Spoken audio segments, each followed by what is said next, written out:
ਸਤਿ ਸ੍ਰੀ ਅਕਾਲ ਦੋਸਤੋ। ਅੱਜ ਆਪਾਂ ਪਾਠ 5 ਰਾਜੂ ਬਦਲ ਗਿਆ ਪੜਾਂਗੇ। ਰਾਜੂ ਨੂੰ ਹਮੇਸ਼ਾ ਇਹ ਸ਼ਿਕਾਇਤ ਰਹਿੰਦੀ ਸੀ ਕਿ ਜਿਹੜੀ ਵੀ ਚੀਜ਼ ਉਸ ਨੂੰ ਚਾਹੀਦੀ ਹੁੰਦੀ ਹੈ ਉਹ ਉਸ ਨੂੰ ਆਪਣੀ ਜਗ੍ਹਾ 'ਤੇ ਨਹੀਂ ਮਿਲਦੀ। ਹਰ ਚੀਜ਼ ਲੱਭਣ ਲਈ ਉਸ ਨੂੰ ਘੰਟੇ ਲੱਗ ਜਾਂਦੇ। ਕਦੇ-ਕਦੇ ਸਾਰਾ ਦਿਨ ਮੱਥਾ ਮਾਰਨ ਨਾਲ ਵੀ ਉਹ ਚੀਜ਼ ਨਹੀਂ ਸੀ ਲੱਭਦੀ। ਇਸ ਦਾ ਵੱਡਾ ਕਾਰਨ ਸੀ ਕਿ ਉਹ ਆਪਣੀਆਂ ਚੀਜ਼ਾਂ ਨੂੰ ਥਾਂ ਟਿਕਾਣੇ ਨਹੀਂ ਰੱਖਦਾ ਸੀ। ਜਿੱਥੇ ਵੇਖਿਆ ਉੱਥੇ ਹੀ ਚੀਜ਼ ਧਰ ਦਿੱਤੀ, ਫਿਰ ਲੱਭਦੇ ਰਹੋ ਉਸ ਨੂੰ ਇੱਧਰ-ਉੱਧਰ। ਇੱਕ ਦਿਨ ਉਸ ਦਾ ਅੰਗਰੇਜ਼ੀ ਦਾ ਪੇਪਰ ਸੀ।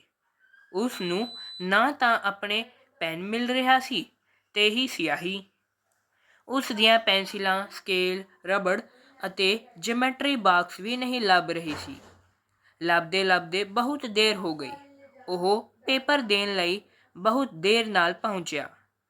ਟਾਈਮ ਘੱਟ ਹੋਣ ਕਰਕੇ ਉਸ ਦਾ ਪੇਪਰ ਪੂਰਾ ਵੀ ਨਾ ਹੋ ਸਕਿਆ। ਅਗਲੇ ਦਿਨ ਹਿਸਾਬ ਦਾ ਪੇਪਰ ਸੀ। ਉਸ ਨੇ ਸੋਚਿਆ, ਅੱਜ ਤਾਂ ਮੈਂ ਕੱਲ੍ਹ ਦੀ ਸਾਰੀ ਕਸਰ ਕੱਢ ਦਿਆਂਗਾ। ਪਰ ਜਦੋਂ ਉਹ ਹਿਸਾਬ ਦਾ ਕਿਤਾਬ ਕੱਢਣ ਲੱਗਾ ਤਾਂ ਕਿਤਾਬ ਉਸਦੇ ਬਸਤੇ ਵਿੱਚ ਨਹੀਂ ਸੀ। ਉਸ ਨੇ ਆਪਣੇ ਕਮਰੇ ਵਿੱਚ ਬਹੁਤ ਲੱਭਿਆ, ਪਰ ਕਿਤਾਬ ਕਿਤੇ ਨਹੀਂ ਸੀ। ਸਾਰਾ ਘਰ ਛਾਣ ਮਾਰਿਆ। ਰਾਤ ਵੇਲੇ ਰਸੋਈ ਘਰ ਵਿੱਚ ਲੱਭਦਿਆਂ ਇੱਕ ਟੀਨ ਦੇ ਡੱਬੇ ਉੱਪਰੋਂ ਕਿਤਾਬ ਲੱਭੀ। 2 ਦਿਨ ਪਹਿਲਾਂ ਸਕੂਲ ਤੋਂ ਆ ਕੇ ਉਹ ਸਿੱਧਾ ਰਸੋਈ ਵਿੱਚ ਚਲਾ ਗਿਆ ਸੀ। ਕਿਤਾਬ ਉਸਦੇ ਹੱਥ ਵਿੱਚ ਸੀ। ਬਸ ਰਾਜੂ ਨੇ ਉਸ ਨੂੰ ਜਿੱਥੇ ਰੱਖਿਆ ਉੱਥੇ ਹੀ ਰਹਿ ਗਈ। ਇੰਨੀ ਦੇਰ ਬਾਅਦ ਕਿਤਾਬ ਮਿਲਣ 'ਤੇ ਉਹ ਪੜ੍ਹ ਵੀ ਨਹੀਂ ਸਕਿਆ।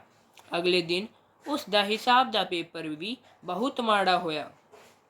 ਰਾਜੂ ਦੀ ਇਸ ਲਾਪਰਵਾਹੀ ਦੀ ਆਦਤ ਤੋਂ ਪਰਿਵਾਰ ਦੇ ਸਾਰੇ ਮੈਂਬਰ ਪਰੇਸ਼ਾਨ ਸਨ। ਉਸ ਦੀ ਮਾਂ ਉਸ ਨੂੰ ਕਈ ਵਾਰ ਸਮਝਾਉਂਦੀ, ਪੁੱਤਰ ਜੀ, ਆਪਣੀਆਂ ਚੀਜ਼ਾਂ ਸਹੀ ਥਾਂ 'ਤੇ ਰੱਖਿਆ ਕਰੋ, ਫਿਰ ਸਾਰਾ ਸਮਾਨ ਆਰਾਮ ਨਾਲ ਮਿਲ ਜਾਇਆ ਕਰੇਗਾ। ਪਰ ਰਾਜੂ ਇੱਕ ਕੰਨ ਨਾਲ ਸੁਣਦਾ ਤੇ ਦੂਜੇ ਤੋਂ ਕੱਢ ਦਿੰਦਾ। ਬਹੁਤ ਲਾਪਰਵਾਹ ਅਤੇ ਭੁਲੱਕੜ ਕਿਸਮ ਦਾ ਸੀ ਰਾਜੂ। ਇੱਕ ਦਿਨ ਰਾਜੂ ਦੇ ਮਾਮਾ ਜੀ ਉਸ ਨੂੰ ਮਿਲਣ ਲਈ ਆਏ। ਉਹ ਉਸ ਲਈ ਇੱਕ ਘੜੀ ਲੈ ਕੇ ਆਏ। ਘੜੀ ਲੈ ਕੇ ਰਾਜੂ ਬਹੁਤ ਖੁਸ਼ ਹੋਇਆ ਅਤੇ ਆਪਣੇ ਗੁੱਟ 'ਤੇ ਬੰਨ੍ਹ ਲਈ। ਮਾਮਾ ਜੀ ਦਾ ਸਮਾਨ ਰੱਖਦੇ ਹੋਏ ਉਸ ਨੇ ਘੜੀ ਵੀ ਲਾ ਕੇ ਕਿਤੇ ਰੱਖ ਦਿੱਤੀ। ਸ਼ਾਮ ਵੇਲੇ ਉਹ ਸਾਰਿਆਂ ਨੂੰ ਆਪਣੀ ਘੜੀ ਦਿਖਾਉਣ ਚਾਹੁੰਦਾ ਸੀ, ਪਰ ਉਸ ਨੂੰ ਪਤਾ ਹੀ ਨਹੀਂ ਸੀ ਲੱਗ ਰਿਹਾ ਕਿ ਘੜੀ ਕਿੱਥੇ ਰੱਖੀ ਗਈ ਹੈ। ਘੜੀ ਨਾ ਮਿਲਣ 'ਤੇ ਰਾਜੂ ਬਹੁਤ ਉਦਾਸ ਹੋ ਗਿਆ। ਮਾਂ ਨੇ ਆਪਣੇ ਭਰਾ ਨੂੰ ਰਾਜੂ ਦੀ ਲਾਪਰਵਾਹੀ ਬਾਰੇ ਦੱਸਿਆ। ਅਗਲੇ ਦਿਨ ਮਾਮਾ ਜੀ ਨੇ ਰਾਜੂ ਨੂੰ ਬਾਜ਼ਾਰ ਜਾਣ ਵਾਸਤੇ ਤਿਆਰ ਹੋਣ ਲਈ ਕਿਹਾ। ਰਾਜੂ ਤਿਆਰ ਹੋ ਗਿਆ।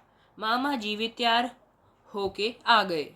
ਉਹਨਾਂ ਨੇ ਗਲੇ ਵਿੱਚ ਪੈਂਟ ਲਟਕਾ ਲਈ, ਕਮੀਜ਼ ਕਮਰ ਦੁਆਲੇ ਬੰਨ੍ਹ ਲਈ, ਬੂਟ ਸਿਰ 'ਤੇ ਰੱਖ ਲਏ, ਐਨਕ ਪਿਛਲੇ ਪਾਸੇ ਪਾ ਲਈ, ਬੈਲਟ ਗਲੇ ਨਾਲ ਕੱਸ ਲਈ ਅਤੇ ਟਾਈ ਕਮਰ 'ਤੇ ਬੰਨ੍ਹ ਲਈ। ਇਸ ਅਜੀਬ ਢੰਗ ਨਾਲ ਤਿਆਰ ਹੋ ਕੇ ਮਾਮਾ ਜੀ ਬੋਲੇ, ਚਲੋ ਭਾਣਜੇ, ਬਾਜ਼ਾਰ ਚਲੀਏ। ਮਾਮਾ ਜੀ ਨੂੰ ਇਸ ਰੂਪ ਵਿੱਚ ਵੇਖ ਕੇ ਰਾਜੂ ਹੱਸਣ ਲੱਗ ਪਿਆ। ਉਹ ਹੱਸਦੇ ਹੋਏ ਬੋਲਣ ਲੱਗਾ, ਮਾਮਾ ਜੀ ਨੂੰ ਤਾਂ ਕੱਪੜੇ ਪਾਉਣੇ ਹੀ ਨਹੀਂ ਆਉਂਦੇ। ਸਾਰੇ ਕੱਪੜੇ ਉਲਟੇ ਪੁਲਟੇ ਪਾ ਲਏ ਹਨ। ਭਲਾ ਪੈਂਟ ਗਲੇ ਵਿੱਚ ਪਾਈ ਜਾਂਦੀ ਹੈ, ਕਮੀਜ਼ ਨੂੰ ਕਮਰ 'ਤੇ ਲਟਕਾਇਆ ਜਾਂਦਾ ਹੈ, ਬੂਟਾਂ ਨੂੰ ਸਿਰ 'ਤੇ ਕੌਣ ਰੱਖਦਾ ਹੈ।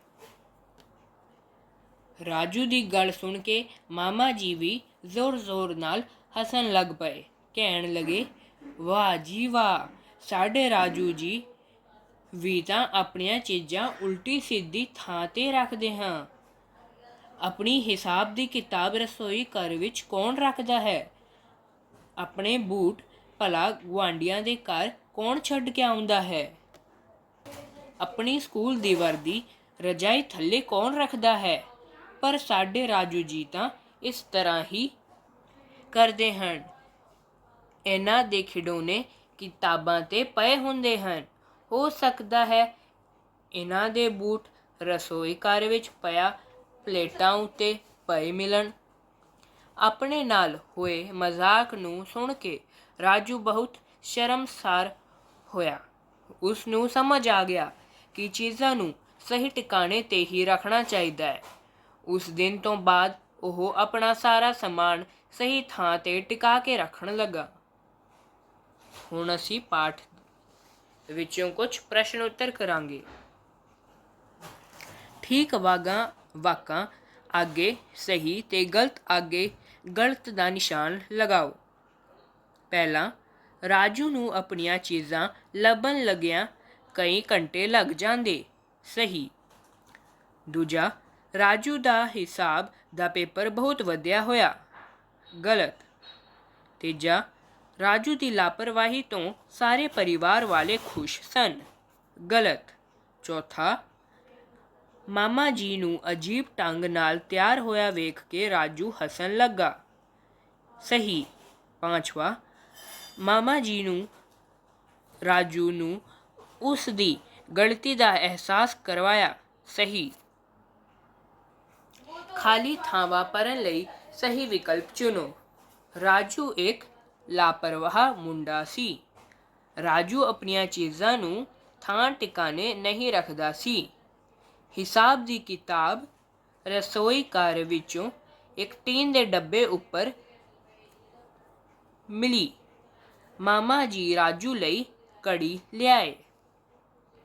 ਹੁਣ ਅਸੀਂ ਹੇਠਲੇ ਪ੍ਰਸ਼ਨਾਂ ਦੇ ਉੱਤਰ ਦਿਆਂਗੇ। ਪ੍ਰਸ਼ਨ 1, ਰਾਜੂ ਨੂੰ ਹਮੇਸ਼ਾ ਕੀ ਸ਼ਿਕਾਇਤ ਰਹਿੰਦੀ ਸੀ?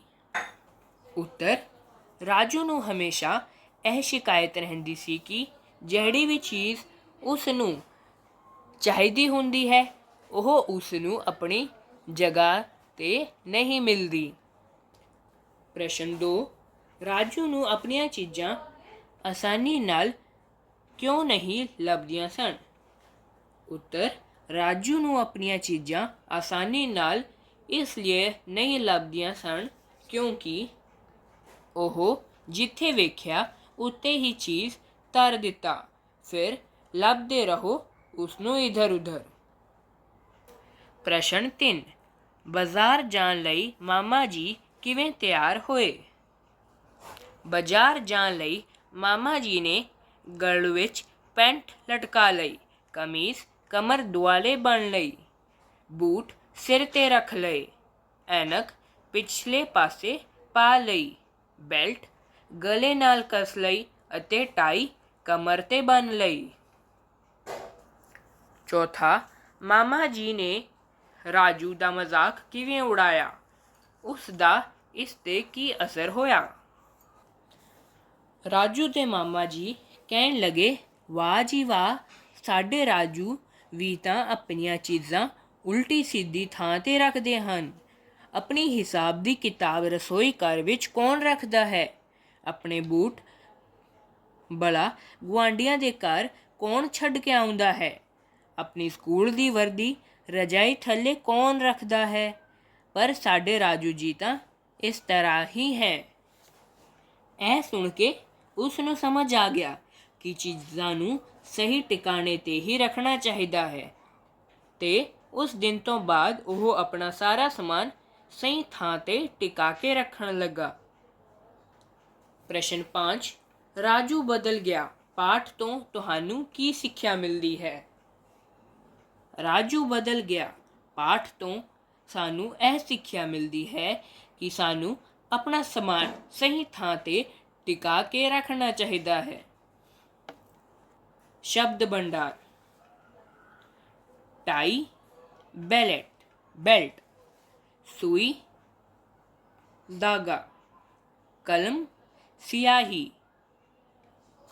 फूल पत्ते, ताला चाबी।